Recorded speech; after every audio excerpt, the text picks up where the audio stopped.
Olá, eu sou Michel Alcoforado e esse é o É Tudo Culpa da Cultura, um podcast de um antropólogo com outros antropólogos para não antropólogos. Aqui você vai descobrir que seus hábitos, formas de pensar, preferências e até mesmo suas angústias são, de algum modo, culpa da cultura. Calma lá, eu te explico. A cultura nada mais é do que uma maçaroca de sentidos construída coletivamente, com força de te dar um lugar no mundo. É o que te permite viver junto dos outros. A gente inventa a cultura do mesmo modo que ela nos inventa. Nessa temporada, você vai descobrir como seus desejos, fantasias e práticas sexuais são fortemente guiados e moldados pelas forças culturais. Escuta, todas as vezes que você encosta o umbigo no umbigo de alguém, afunda a mandioca no bombril, afoga o ganso, molha o biscoito, senta a chibata ou faz um tchaca na buchaca, tem dedo da cultura aí. Mas se você não estiver fazendo nada disso, fica tranquilo, você já sabe. É tudo culpa da cultura. É tudo culpa da cultura, culpa da cultura. É tudo culpa da cultura, culpa da cultura. Maria Silvério, o que é o sexo? Na nossa cultura, muita gente associa o sexo, ou já visualiza o sexo, envolvendo o pênis e uma penetração. E isso, para mim, vem da nossa cultura patriarcal, machista, e isso limita demais a possibilidade do que pode ser sexo. O sexo ele envolve desejo, ele envolve tesão, ele envolve prazer, ele envolve toque. Então, ele pode ser muita coisa. Para mim, o mais importante aqui é a gente refletir no que ele não é somente, que é ele precisar de um pênis para caracterizar como sexo. Aqui já virou moda, é tudo tão normal. A onda do momento é troca de casal. Hoje eu vou sair com ela, não quero que ela me xingue. Sabe pra onde que a gente vai, mulher? Pra casa, pra casa, pra casa, pra casa, pra casa de swing.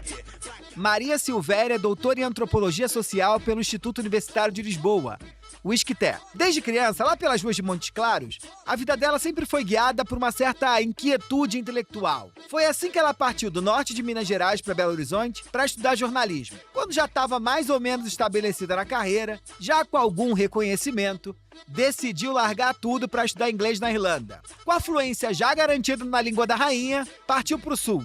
Em Portugal, fez mestrado e doutorado e mergulhou nas pesquisas sobre conjugalidade, sexualidade e outras múltiplas formas de relacionamento, inventadas aí todo dia, né? Um dos seus temas preferidos é o que a gente vai discutir aqui hoje, que é o swing. Sabe a conhecida troca de casais, né? Um pega aqui, um pega colar, o outro pega colar também, do outro que não é teu. Mas, se você tá achando que vai vestir a capa do Batman e vai encontrar nas casas de swing um espaço de total liberdade, de experiências para toda e qualquer forma de prazer, nós precisamos te contar a verdade. Apesar de venderem por aí que por lá tudo é permitido e nada é obrigatório, na real, esses são espaços pautados por regras, atravessados por moralidades tão fortes quanto qualquer outro lugar transante espalhado por aí. Te adianto umas coisinhas, hein? Por lá, não é não. É bom ter padrinho e madrinha como lanterna de comportamento, pega-pega entre homens, nem pensar, mulheres bissexuais valem ouro, e é bom lembrar que sexo é sexo e amor, e essa ideia de que ninguém é de ninguém não tem nada a ver com swing. Todo mundo tem dono por lá. O papo com Maria Silvério foi tão bom, a pesquisa rendeu tanto, mas tanto, que deu até livro. Swing, eu, tu, nós, amor, sexo e relacionamentos nos dias de hoje, vai ser publicado por agora, hein? Tá no prelo, pela editora Telha. Se eu fosse você, eu lia. Sabe pra onde que a gente vai, mulher? Pra casa, pra casa, pra casa, pra casa, pra casa de swing. Maria, como é que você caiu nesse negócio de antropologia, hein? Porque a sua graduação não foi nas ciências sociais. Como é que se deu esse desvio de percurso? Em 2010, eu e meu então namorado na época, nós fomos para a Irlanda para estudar inglês, né? Naquela época, muito brasileiro ia para lá estudar inglês, trabalhar e juntar uma grana e fazer um mochilão pela Ásia. E aí, chegando próximo do fim desse um ano, ele, sobretudo, começou, eu tô achando isso, não sei, a gente estava lá, começando nossa carreira no Brasil como jornalistas, já começando a ser respeitado, e aí a gente só volta com um diploma de inglês, vamos fazer outra coisa. Aí conversamos e ele falou, vamos fazer um mestrado, vamos aproveitar que a gente já está aqui, vamos fazer um mestrado. Eu falei, vamos. E aí, procurando as possibilidades de mestrado, encontrei o ISCTE em Lisboa. Ó, você aí que tá doido, querendo virar antropólogo, fazer mestrado em antropologia, quer juntar isso com a possibilidade de morar fora? O ISCTE, que é o Instituto Universitário de Lisboa, é um centro muito importante. Já pensou passar 2 anos, 4 anos, sei lá quantos anos, tomando vinho barato, bom, e lendo antropologia? Meu Deus, hein? Se há paraíso, deve ser esse. E eu falei, então é esse mesmo. Aí entrei para antropologia, fiz o mestrado e o doutorado. A gente entendeu como é que você caiu no mestrado, mas como é que você cai no tema do swing? E como é que esse assunto te chama a atenção para virar teu tema de pesquisa? Eu já sabia que eu iria para a área de gênero, porque eu sou ligada às questões de gênero, né? E fui vendo, achando, né, muita coisa da questão, por exemplo, de violência doméstica, aborto, trabalho, diferença, né, de salário, etc. Mas eu queria também algo mais ligado à sexualidade. E nessa busca eu encontrei a que era a única dissertação de mestrado na época sobre o swing, da UFRJ, da Olivia. Olivia aqui é a Olivia von der Weide. É uma antropóloga brasileira e uma das primeiras a entrar de cabeça no tema do swing. A pesquisa dela também virou livro e se chama Swing, o adultério consentido. Ela abordou o swing. No que eu vi, eu falei, tá aí, é isso, gostei, vou pro swing. Certamente aqui agora a audiência tá assim, caramba, Maria vai me contar tudo o que acontece numa casa de swing que eu sempre tive vontade de saber, ou vontade de ir e nunca pude, ou ainda não tive coragem. Mas antes da gente cair para esse território, para essa parte da conversa, explica o beabá pra gente, o que é o swing? São casais que geralmente têm uma relação estável, de longo prazo, que se encontram na casa de swing e fazem a troca de casal para ato sexual. Então, como se fosse a Maria e o João são um casal, o Pedro e a Ana são outros. E aí, na casa de swing ali, a Maria transa com o Pedro e a Ana com o João, por exemplo, ou eles todos juntos. Eu sempre fico curioso com as origens, né? Esses são assuntos sempre em disputa durante o trabalho de campo. Tem sempre alguém dizendo que inventou, primeiro do que o trem, um determinado comportamento para sair melhor na fita. Por mais que tudo seja culpa da cultura, né? Seja inventado, culturalmente construído, quem tá levando a pecha de inventor do swing? Qual versão que tá ganhando mais? Assim, o negócio do swing começou aonde? E uma versão que é muito usada fala que vem durante a Segunda Guerra Mundial. Os soldados estadunidenses, né? Depois eles se reuniam e faziam algumas festas em que as suas esposas também estavam e eles colocavam a chave do carro dentro de uma caixa, numa mesa ao centro, e aí uma mulher ia lá e tirava uma chave de carro. E a chave que ela pegasse, o dono desse carro era com quem ela iria ali se divertir naquela noite. Ou seja, seria, de um modo geral, um outro parceiro que não fosse o seu marido. E aí isso ficou conhecido como key clubs, né? Clubes de chave. Podemos chamar isso aí de roleta russa, hein? Tu já pensou no risco dessa brincadeira? Deus do céu. E acontecia essa troca, assim, e depois a imprensa descobriu, foi um escândalo e etc., mas essa lógica de fazer confraternizações assim, né, de tirar uma chave e sortear com quem você ia se divertir, já tinha um pouco se popularizado ali nos Estados Unidos depois dos anos 50, 60. Tem um negócio que fascina a gente que é antropólogo, que é a entrada no campo, né? A gente é muito dominado pelo terror de não ser aceito por quem a gente quer fazer pesquisa, de não dar certo, e a gente fica sempre muito doido para saber como é que os outros antropólogos conseguiram dar conta de entrar nos seus campos. Maria, como é que você conseguiu entrar num campo casa de swing? Não me parece fácil, né? Não é tranquilo de entrar. Foi muito difícil ter acesso. Tanto é que o primeiro lugar que eu descobri a casa, uma festa swinger, era numa sauna que tinha uma programação variada, né? Várias práticas diferentes em dias diferentes, e ia ter uma festa swing. A sauna aqui, você está citando essas saunas gays, né? Então, não é só gay. Aqui no Brasil, a gente tem mais essa ideia de sauna gay. Essa sauna lá em Lisboa, inclusive, quem administrava ela era uma pessoa andrógena, queer. Então, tinha dias que era somente gay, majoritariamente gay, né, alguns dias, mas tinha um dia que eram voltadas para BDSM, né, que é a prática do sadomasoquismo. Teve esse dia que foi para o swing. Enfim, e aí fui para essa sauna, para essa festa, e lá conversamos bastante, conversei com um casal, e troquei contato com eles. E depois começou uma troca, né? Olha, eu tenho interesse, vamos numa... Porque no universo swinger, tem a madrinha e o padrinho, né? Eles usam esse termo, que é a pessoa que te leva a primeira vez numa casa de swing, que te apresenta o meio, é chamada de sua madrinha e seu padrinho, ou casal de padrinhos, né?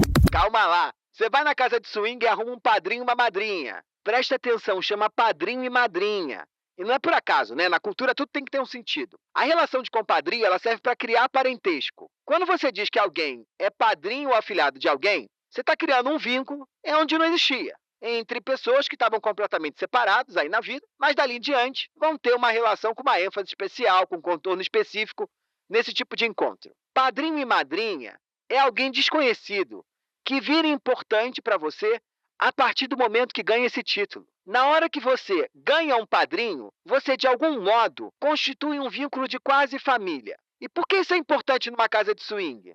Porque em qualquer relação de parentesco, a gente traz junto desse encontro um caminhão de expectativas. Toda vez que você cria parentesco, você tem expectativas nesses comportamentos que precisam ser cumpridos, mas também tem um conjunto de reciprocidades que precisam ser correspondidas. Nesse jogo, com padrinho e madrinha, na casa de swing você não pode dar de louco, não. Porque a tua reputação está em risco, mas, sobretudo, a reputação de quem decidiu te apadrinhar. É controle, hein? Controle. E como é que é a casa de swing, hein? É uma sala, uma boate, é um motel? Ajuda a gente a entender esse espaço. Tem casas de swing que tem, por exemplo, 3, 4 andares. Você chega no primeiro andar, você nem percebe que você está numa casa de swing. Música ao vivo, discoteca, todo mundo dançando e tal. Então, você pode não perceber que você está numa casa de swing. Entende? É um ar mais livre, de mais liberdade, de mais sensualidade. Não é porque isso numa discoteca convencional, a mulher subir no queijo e rebolar no polidense, muita gente fala, nossa, olha lá. Numa casa de swing, não. Então, muita gente sente mais a vontade para se soltar e, claro que o clima da sensualidade já está no ar, porque as pessoas estão ali com esse objetivo, de encontrarem outras pessoas para troca sexual. Mas, de um modo geral, as casas de swing são como discotecas, né? Tem o espaço ali de dança, muitas têm música ao vivo, o bar e etc. E essas áreas, que são as áreas coletivas e públicas assim, do social, as pessoas estão de roupa, né? As mulheres se vestem de uma forma extremamente sensual, né? Roupas muito curtas, sapatos de salto alto, decote, e os homens geralmente um estilo mais social, ou sapatênis, mas não se vê gente de bermuda, geralmente, né? Sapatênis? Pelo amor de Deus! Iam passar menos vergonha se estivessem pelados. Eu já entendi que tem música pra chuchu. Mas assim, onde é que acontece o rock and roll, sabe? O rock and roll. Onde é que acontece o rock and roll?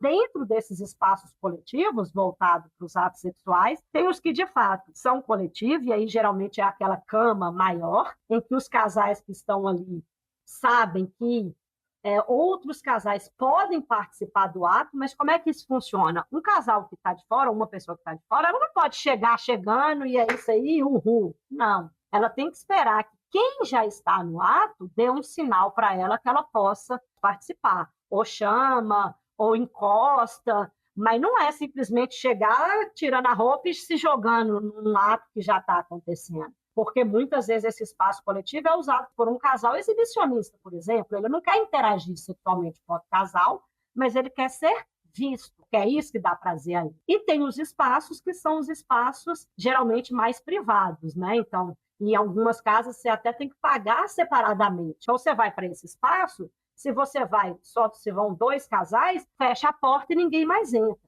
Tem uma coisa que me interessa, Bessa, que é pensar que público é esse que frequenta essas casas de swing. Porque nós, antropólogos, construímos boa parte das nossas análises na identificação de alguns padrões, né?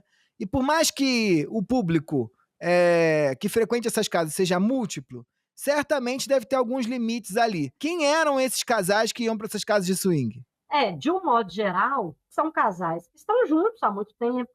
Muitos desses casais têm filhos, foram casados na igreja, no cartório, já têm uma relação de longo prazo.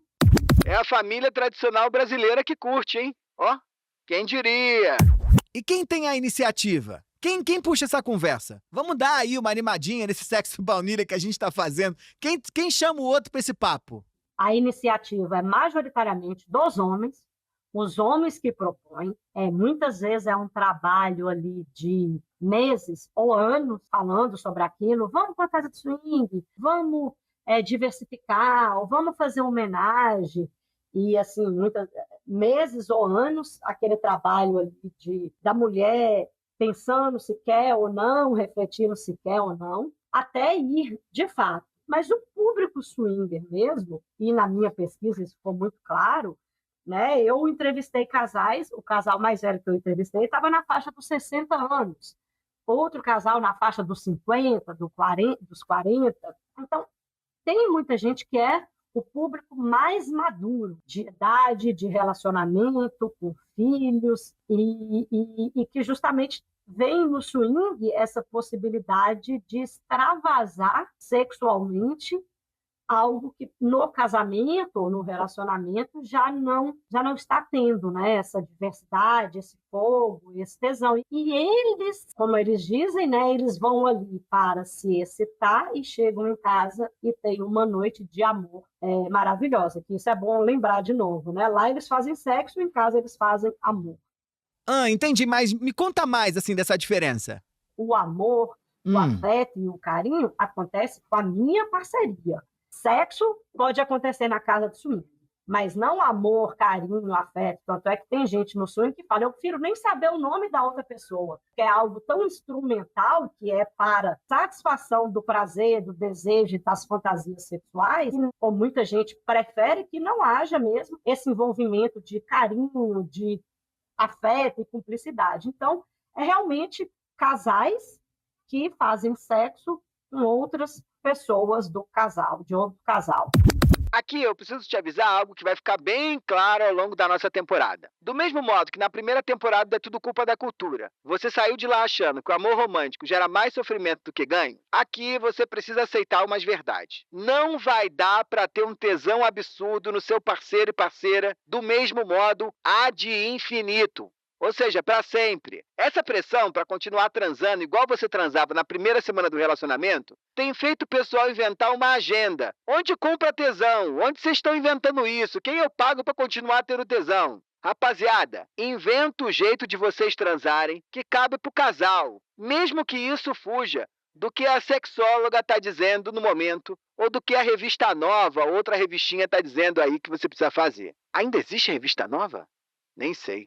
E os solteiros, hein? Eles não entram de jeito nenhum? Só pode casal mesmo? A pessoa solteira, né, single, ela é muito importante porque ela dá aumenta as possibilidades e aumenta as práticas que podem ser feitas, mas ao mesmo tempo ela pode causar um desequilíbrio. Mas, Maria, isso que você está trazendo é muito interessante, porque quando a gente pensa em casa de swing, a gente imagina que casais precisam ir lá para fazer troca de casais. Mas há outras possibilidades. Homens sozinhos ou mulheres sozinhas também podem ir.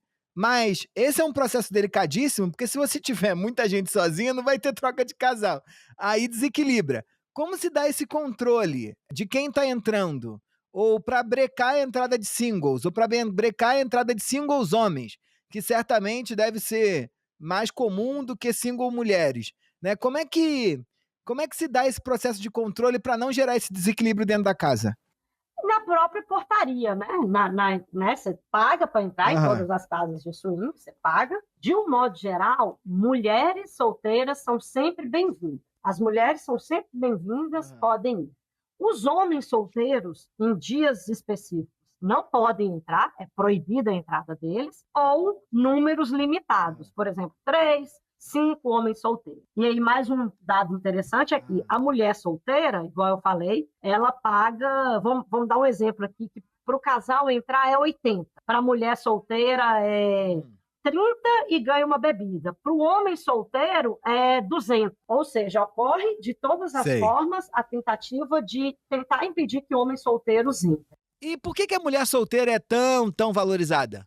São diferentes fatores que fazem com que a mulher solteira seja muito valorizada. Primeiro, por uma questão machista e patriarcal mesmo, da mulher, né, ou sexo entre duas mulheres, ser um fetiche, ser muito valorizado. E numa casa de swing, muitas vezes esse sexo entre mulheres ele não é visto e desejado somente pelos homens, mas também pelas outras mulheres. E o caso dos homens reproduz também a questão do machismo e do patriarcado, é que muitos acham que eles vão chegar na casa de swing e vão poder fazer o que quiser com a mulher que quiser, né? Então, mesmo, acham que vão chegar lá e vão sair, né, fazendo o que eles querem. Ou seja, muitos homens ainda vão para uma casa de swing com essa ideia de que aquelas mulheres que estão ali são putas, vagabundas e não merecem ser respeitadas. E esse é um negócio interessante que você está trazendo, porque esses espaços das casas de swing são espaços protegidos para boa parte dessas mulheres que vão lá, não só para explorar a sexualidade, mas também para, como você colocou, para dançar, para fazer o que quiser fazer. E aí, uma das coisas que mais me chamou a atenção quando eu estava lendo o seu trabalho é que na casa de swing não é não. E essa negociação é importantíssima. Desde a hora que o cara está no bar ou na área mais da discoteca, até a hora que está lá no quartinho, né, ou na sala ampla, onde as práticas sexuais acontecem. E essa ideia de não é não vai ser a base fundamental dessa última onda do feminismo que a gente vivenciou nos últimos tempos. Como quase toda a etnografia eu estava sozinha, ou seja, vista dentro de uma casa como uma mulher solteira, eu me sentia mais à vontade e mais tranquila dentro da casa de swing do que em casas aqui no Brasil de discotecas, de baladas, por exemplo, de sertanejo ou axé, em que os homens pegam a gente pelo braço. Se o cara fala alguma coisa com a gente não sorri, ele vira e fala, nossa, mal-humorada, sorria e não sei o quê, que é uma invasão muito maior. Muitas vezes são as mulheres que mais se beneficiam e usufruem do swing, justamente porque para a mulher existe mais possibilidades ali dentro. É a mulher que faz coisas que não faz fora, porque o que o homem faz numa casa de swing é geralmente se envolver com a esposa e outra mulher, ou uma outra mulher. E na nossa sociedade, os homens já têm essa permissão. Os homens já se envolvem com outras mulheres. E geralmente são as mulheres que não. Então é a mulher que chega numa casa de swing e se envolve com outros homens, num gangbang, com outras mulheres. Então a diversidade para as mulheres numa casa de swing ela é muito maior. E aí ela tem ao lado dela o parceiro dela, que é o que seria fora do ambiente, seria a primeira pessoa a criticá-la ou a falar não, como assim? Na casa de swing é a pessoa que está ao lado dela. E depois os maridos se arrependem? Dizem que tem alguns que sim. Quando as mulheres começam a, de fato... Porque aí é um processo interessante. Muitas mulheres, inclusive, que só tinham tido relação com um único homem. E que aí chegam numa casa de swing e conhecem outros homens, ou interagem com outros homens, interagem com outras mulheres. Então elas passam a descobrir uma forma de sexualidade, de prazer, que elas não tinham. Elas não tinham acessado ainda. Então, realmente, muitas mulheres ali se libertam, vamos dizer assim, se apropriam do seu corpo, da sua sexualidade, do seu prazer, e isso choca muitos homens. Mas e aí você descobriu que um lugar que parecia de total liberdade tinha um monte de regra, né? Onde tudo é permitido e nada é obrigatório, mas tem regra pra caramba. Exato, né? O povo acha que é uma verdadeira suruba, que é todo mundo se pegando e etc. Mas não, gente, o universo das orgias, ou do sexo a três, ou do sexo grupal, ele tem uma série de regras, de etiqueta, vamos dizer assim, que geralmente quem está acostumado a participar segue. As regras de etiqueta são criações importantíssimas do processo civilizatório das sociedades ocidentais. Elas surgem como formas de controlar as nossas pulsões individuais. Eu te explico. Para você não sair aí dando louco, querendo fazer tudo o que você quer, baseado naquilo que sai de dentro de você e que te guia, que te dá vontade de fazer, nós, a cultura, a sociedade, inventamos um conjunto de regrinhas invisíveis que vão organizar as interações sociais para facilitar a vida em sociedade e a vida no cotidiano. De todo modo, é importante a gente chamar a atenção aqui que essas regras, em geral, elas surgem no momento onde há uma maior interdependência entre os indivíduos que compõem um grupo social. Quando você está mais próximo dos outros e precisando mais dos outros. E a essa altura do campeonato, acho que você concorda que uma casa de swing É um lugar onde o jogo e ali a bagunça precisa estar muito bem organizado. Senão dá ruim. Com tanta gente querendo fazer sexo, com casais querendo se pegar com outros casais, solteiros, curiosos e com tantos desejos envolvidos, é óbvio que alguém precisava organizar a suruba. Senão, dá briga. Nessas horas, nada melhor do que uma Glorinha Calil para nos ensinar como ser chique, até sem roupa. Então, esse é um lema do swing, né, que está estampado nas casas, onde tudo é permitido e nada é obrigatório. Justamente para deixar isso claro, que se você quiser fazer algo, provavelmente você vai fazer, mas se as outras pessoas quiserem. Por exemplo, uma das regras de etiqueta que se coloca é, muitas vezes, da mulher do casal abordar ou conversar com a outra mulher. Se a pessoa está lá com a parceria e por algum motivo ela está sozinha naquele momento, porque uma delas foi ao banheiro, pede-se ou espera-se que ela não seja abordada enquanto ela está sozinha, mas sim o casal, quando estiver junto, entendeu? Então tem essas regras que geralmente são seguidas. E conversa muito. Teve casal que eu fiquei a noite inteira conversando. Gente, conversa na rede social, conversa no grupo do WhatsApp, conversa na casa da vizinha, conversa no trabalho, aí vai pra casa de swing o quê? Pra conversar? Calma, faz sentido. Como a Maria Silvério colocou lá no começo, o sexo é muito mais do que penetração. O sexo é muito mais do que macetar, gritar, é o pente, é o pente, é o pente, é o pente, é o pente. Boa parte da nossa sexualidade se realiza no pré-sexo, em um conjunto de imagens construídas pela gente nas conversas e nas imagens que a gente troca com os outros. Conversa sobre sexo também é sexo. Isso aqui é muito do legal, hein? Toda vez que eu lembrava de casa de swing, pra mim era um grande surubão em Noronha. O pessoal chegava lá, pegava aqui, pegava colar, todo mundo ia se pegando. Mas não é muito assim, né? Você tem que saber, na hora que você chega na casa de swing, pra que tipo de swing você tá afim, pra que tipo de swing as outras pessoas que estão lá estão afim. Tentar encontrar um match entre a minha vontade e a vontade do outro.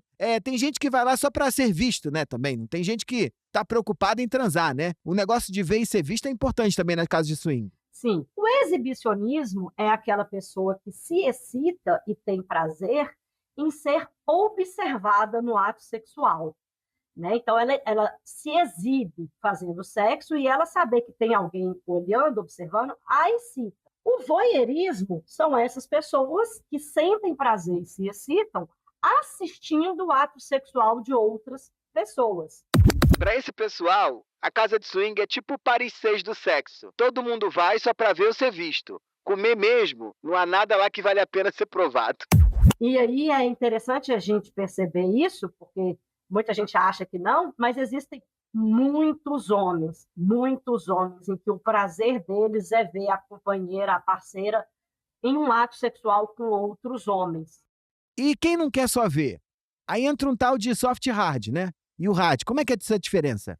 O soft swing é quando ocorre, por exemplo, sexo oral, masturbação, né? Então acontecem os outros atos sexuais, mas não a penetração. E o hard swing, ou a troca completa, é quando, de fato, as pessoas têm a penetração com alguém que não é o seu parceiro ou parceira numa casa de swing. Você aí estava achando que o de hard swing, era porque era uma pegação muito pesada, assim, transgressão, coisa para poucos. Mas, não tem nada a ver com isso. O hard swing é de difícil. É de difícil fazer todo mundo querer todo mundo. É de difícil entender que o moço de um casal que é a moça do outro, a moça do outro casal que é um que é outro. Você entendeu? A vida é dura, a vida é dura. Mesmo na transgressão, a gente entra lá carregado dos nossos preconceitos e das nossas vontades. Por isso que é hard, né? É duro todo mundo querer todo mundo. E acaba aí? Acabou? E só mais uma, deixa eu acrescentar, que essa a gente tem que falar, né, pensando no universo feminino, que é o gangbang, que também acontece na casa de swing, que são quando mulheres têm atos sexuais com mais de 2 homens ao mesmo tempo. Eu nunca tinha feito um gangue, é a primeira vez que eu faço. Olha, eu estou praticamente sem voz. Eu estou acabada. Mas eu nunca tive uma experiência tão maravilhosa como a que foi hoje. Se você nunca viveu uma experiência assim, você precisa.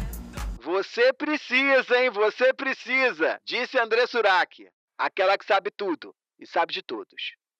Mas isso que você tá me falando chega a ser quase revolucionário. Porque a gente é treinado a acreditar num padrão de conjugalidade que é muito guiado por uma monogamia do combo, né? Você compra a monogamia afetiva e leva pra casa a monogamia sexual. O swing, ele é revolucionário porque ele rompe com esse pacto monogâmico. A gente vai manter, né, essa monogamia afetiva, mas você abre mão da monogamia sexual. E aí é outra coisa, né? Exato. E aí é interessante que você usou a palavra revolucionário, e eu acho interessante porque um olhar da monogamia é revolucionário. Agora, dentro das não monogamias, o swing é tido como o mais conservador, o mais heteronormativo, e nada revolucionário. Tem uma coisa que eu acho interessante, e eu observei na minha pesquisa e eu falo, que pode sim o universo swing possibilitar uma democratização das possíveis parcerias sexuais, né? No sentido assim, tem muita gente apenas naquele universo do swing é que teve contato, por exemplo, com outro tipo de corpo. E aí eu lembro que quando eu estava frequentando as casas de swing em Belo Horizonte, eu brinquei que eu tinha uma assistente, que era uma mulher na época. Eu não lembro se ela estava chegando nos 60 anos, e ela virou para mim e falou assim: Maria, é a primeira vez que eu faço sexo com um homem negro. Eu nunca tinha transado com um homem negro.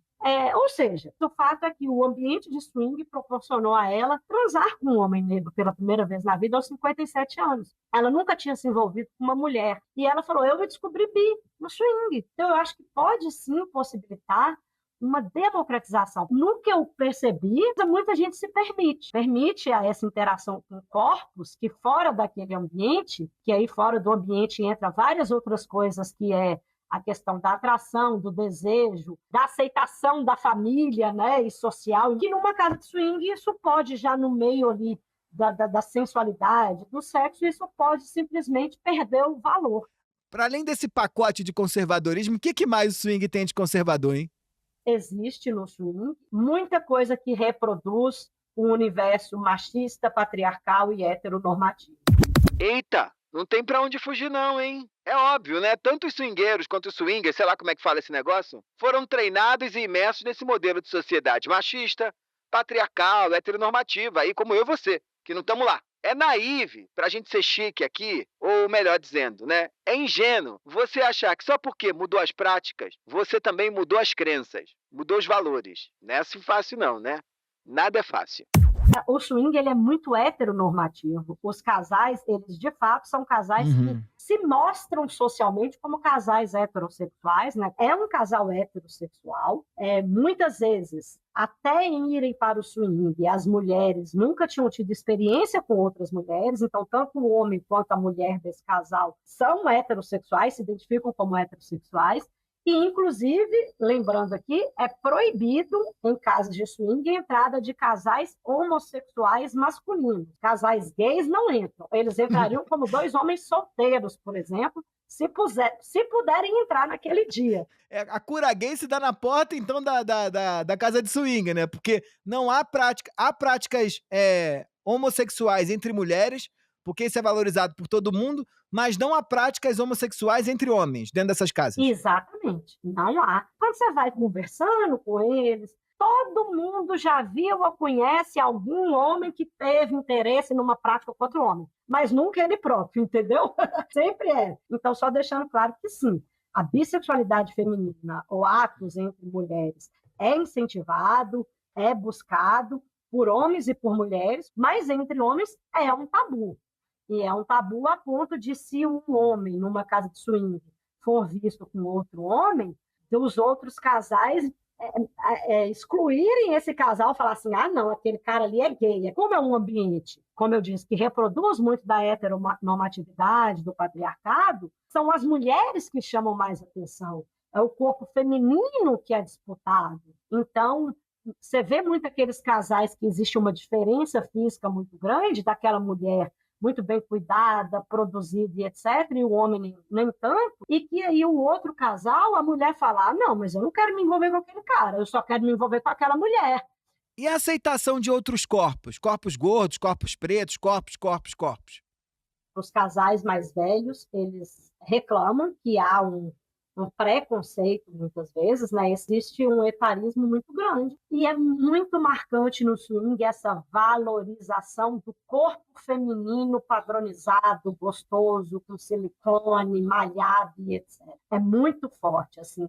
A mulher que ela é mais desejada, ou que ela, tanto ela quanto o parceiro dela se sentem, né, como os bambambãs do meio, são aquelas em que as mulheres são gostosas para o padrão social. Então, acontece também no swing e acontece na sociedade, né? Os corpos mais desejados é o corpo branco, é o corpo sarado. Ai, meu Deus. Rejeição na casa de swing deve dar horas de análise, Senhora. hein? E o ciúme?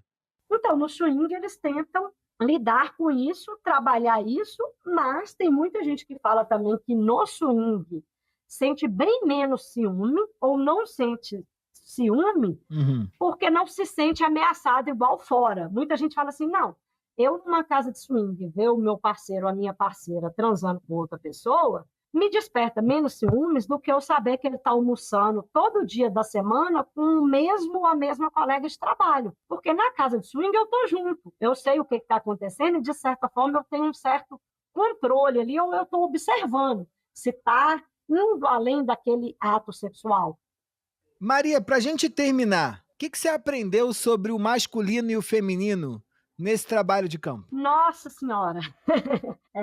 Do masculino e feminino, eu vi muito isso, como que no swing, ao mesmo tempo que se reproduz questões patriarcais e machistas, né? O homem tomar a iniciativa, como eu falei, a bissexualidade feminina ser bem vista e incentivada, mas a masculina não.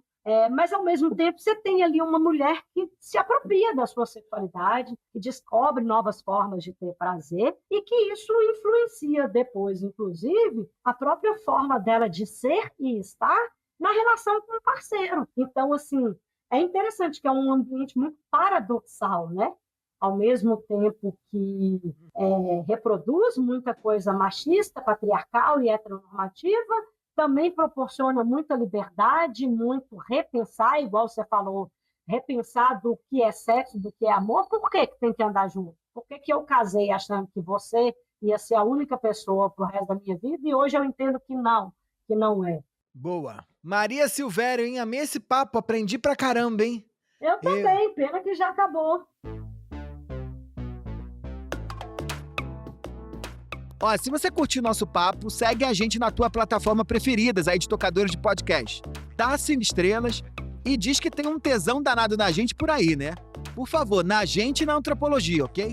Vocês sabem bem que coisa boa a gente não faz sozinho, a gente faz sempre muito bem acompanhado de uma trupe. A produção e a pesquisa desse episódio é de Fabiola Gomes. O roteiro e a apresentação estão na minha mão. A captação, a sonorização e a edição de áudio é da Voz Ativa Produções. A vinheta é do Estúdio Cavalo. Todas as artes que você vê por aqui nas redes sociais foram criadas por Diego Oliveira. E quem comanda os posts e a pós-produção nas plataformas é a Vanessa Vieira. Mas quem manda em todos nós, em mim, na Fabiola, na Voz Ativa, no Estúdio Cavalo, no Diego Oliveira e na Vanessa, é Carolina Pisa, que equilibra as peças, os cronos e as cabeças para a gente conseguir chegar até aqui.